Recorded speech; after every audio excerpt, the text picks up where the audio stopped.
Oke, dasar kelistrikan part 3. Nah, di dasar kelistrikan part 3 ini kita fokus ke sumber listrik. Nah, sumber listrik. Dan ini network circuit. Oke, masuk langsung ke sumber. Nah, jadi sumber listrik tuh sumber listrik tuh dibagi dua. Nah, yang pertama ada independent. Yang kedua itu dia dependent. Nah, independent kan artinya apa? Bebas kan dia. Dependent artinya dia bergantung dengan sesuatu lain. Nah, independent juga nanti masing-masing dibagi dua. Itu ada sumber tegangan dan arus. Ini juga dibagi dua, sumber tegangan dan sumber arus. Oke, masuk ke pertama ya, independent voltage source.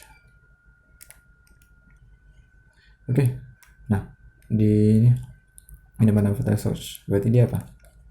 Sumber tegangan ya, sumber tegangan bebas. Nah, independent voltage source ini dia adalah elemen aktif. Nah, gue tulis ini dia elemen aktif. Kalau kita gambarin yang di rangkaian listrik, gambarnya kayak gini nih. Jadi kita buat bulatnya, ini plus, ini minus. Oke, nah ini ada terminalnya. Nah, terus ini ada VS atau gini, ini plus, ini minus, ini VS. Nah, ini arusnya, atau juga kayak gini. Nah, arusnya dia keluar. Nah, S di sini maksudnya apa? S itu source ya. Di S itu maksudnya source, dia sumber. Nah, karena sumber kan ya, sumber itu ya menghasilkan listrik, dia menyuplai daya. Karena dia menyuplai daya, yang notasi ini dia nggak dipakai. Ini plusnya di sini kan ya, ini notasi apa? Menyerap kan, absorb. Jadi ini nggak dipakai. Nah, kita pakai yang ini, dia menyuplai. Oke. Nah, karena ini sumber bebas kan ya, dia bebas nih, independen. Nah, jadi dia nggak bergantung sama si arusnya. Misal kalau ini misal 12 volt, arusnya berubah nih. Nah, si 12 volt dia nggak berubah, tetap. Oke. Nah, ini juga termasuk ideal. Nah, kenapa sih ideal? Dia ideal karena dia supply infinity daya, infinity power lah. Nah, ideal. Tapi kenyataannya kan ya, kalau misalnya pakai baterai kan ada kapasitasnya, kan bisa habis. Tapi kalau di sini enggak, dia infinity. Tapi kan namanya buat pembelajaran kan ya, biar mempermudah. Lagi pula kan kita menganalisisnya dalam satu waktu tertentu, enggak waktu yang panjang. Jadi ini cuma buat pembelajaran. Nah, seperti yang di pembahasan voltage, jadi terminal atas nih dia lebih positif dari terminal bawah. Nah, kalau VS negatif berarti dibalik lagi, terminal bawah lebih positif dari terminal atas. Oke.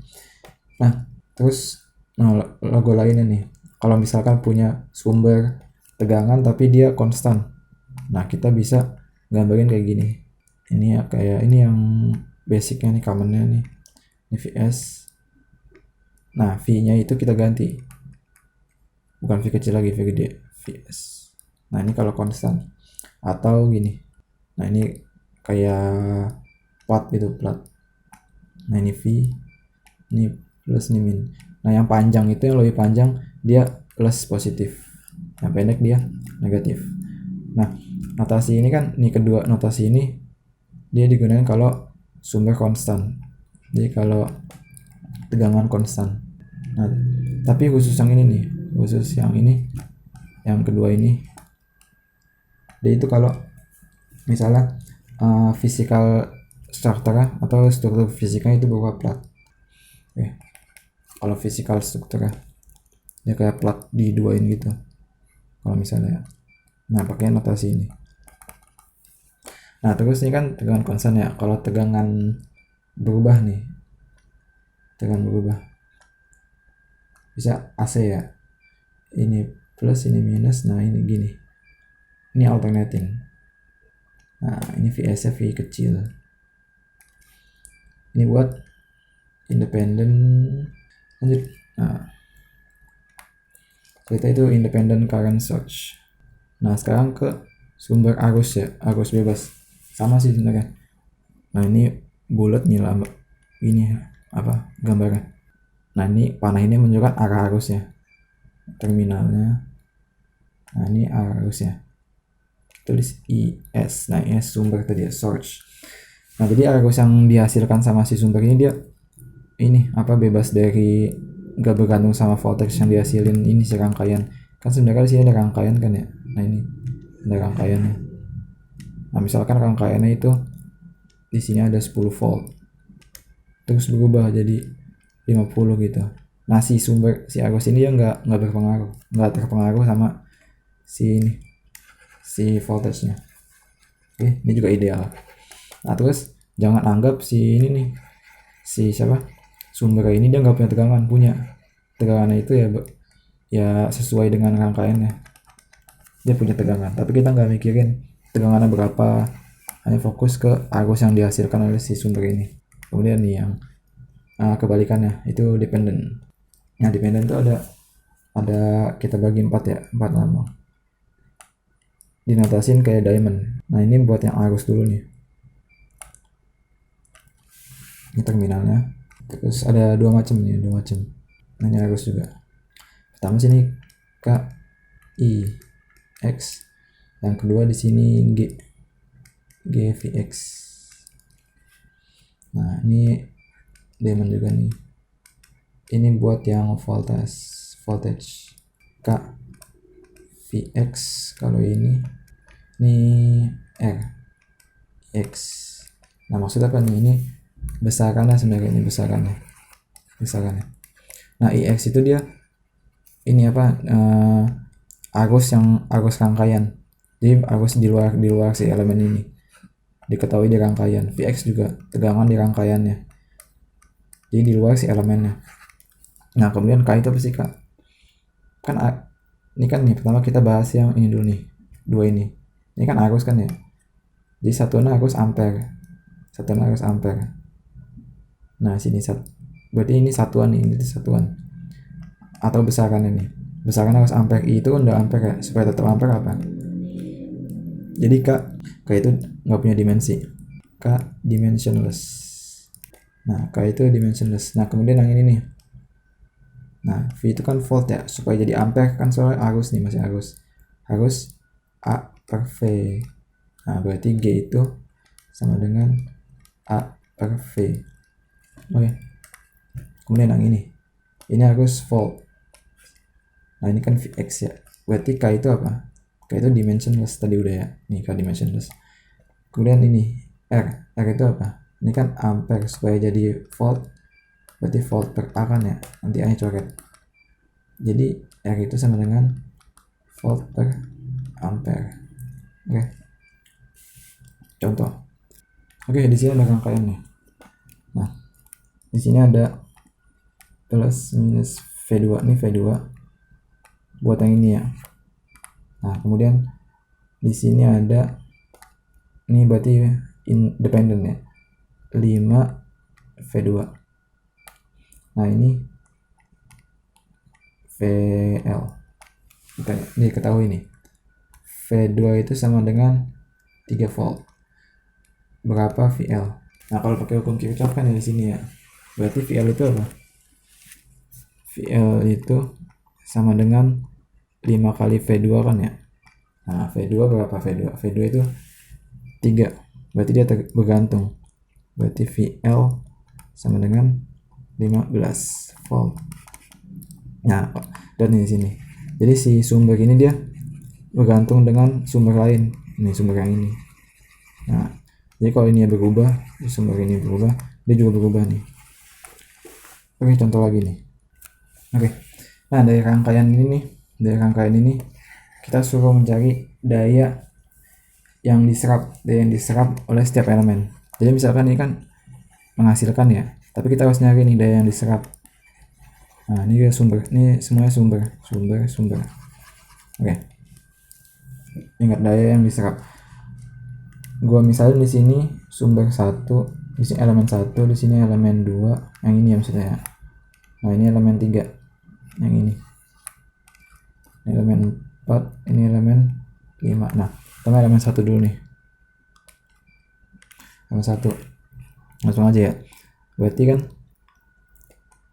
P nya itu sama dengan apa? I kali V kan ya, I nya 7 dikali dengan 8. Nah jadi sama dengan apa itu? 56 kan ya, 56 watt. Nah ini apa? Ini masih generate nih, gen menghasilkan, masih nyuplai. Nah kita balik nih, jadi minus 56 watt. Ini absorb, habis. Nah kemudian yang kedua, langsung aja, berarti P sama dengan 2 kali 8 kan ya, sama dengan 16 watt. Nah ini apa nih? Ini udah absorb. Nah lihat nih, panahnya kan gini, panahnya kan masuk ke plus kan ya, berarti dia udah absorb. Nah kemudian nomor 3. Nah nomor 3 berarti langsung aja 12 dikali 5 sama dengan 60. Oh ya, ini kan ada 2 nih, sebenarnya sama aja ini. Jadi si 12 itu sama dengan min Vx. Ya, jadi kita pakai ini, udah ketahui. Nah ini apa nih? Ini kan generate ya, dia keluar dari plus. Berarti ini masih generate. Nah supaya jadi absorb, kita minusin aja dibalik, keluar absorb. Nomor 4. Nah berarti berapa tuh? 20 dikali 8 sama dengan 160 watt. Nah ini udah apa nih? Kan dia ada dari ini ya, dari plus masuk kan ya, berarti dia udah absorb, nggak usah diganti lagi nih. Nah nomor 5 nih, itu ada 0, apa nih harusnya nih, I itu sama dengan apa? 0,25 Vx. Nah Vx nya diketahui dari sini nih, dari ini. Oke, dicari berarti berapa? 12 itu sama dengan minus Vx kan ya, berarti Vx sama dengan 12. Oke. Nah berarti P nya itu sama dengan I nya berapa? 0,25 dikali dengan 12 ya enggak? Vx nya berarti apa? Vx minus ya, minus 12, salah. Sorry. Minus 12 dikali dengan dayanya 20. Nah berarti berapa tuh? Minus 60 kan ya, watt. Nah ini apa nih? Dari plus masuk ini kan ya, ini udah absorb ya kan ya, aku usahakan ini arahnya ke bawah, dia masuk ke plus, jadi udah absorb. Oke. Nah lanjut, bedanya network dan sirkuit. Nah harus kenal nih network sama sirkuit. Jadi kalau network itu dia, ini kan network itu apa, jaringan kan ya, jaringan itu dia apa, dia interkoneksi. Nah jadi network itu interkoneksi dari 2 atau lebih elemen. Nah maksudnya gimana tuh? Ya gini, misalnya ini ada elemen 1 nih, nah nyambung nih ke elemen berikutnya, nah nyambung ke elemen lagi, misalnya ini nanti ini ada resistor, ini ada sumber, nah gitu, ini nyambung, interkoneksi. Nah kalau sirkuit, sirkuit itu dia ada namanya, dia network juga, network jaringan juga, jaringan tapi punya close path, atau kita sebut itu apa, loop ya, punya loop, minimal 1 loop. Nah misalnya gini nih, ini ada rangka, ini ada elemen, nah ini nyambung nih ke sumber. Nah dia kan tertutup kan ya, minimal 1 close loop ya, segini.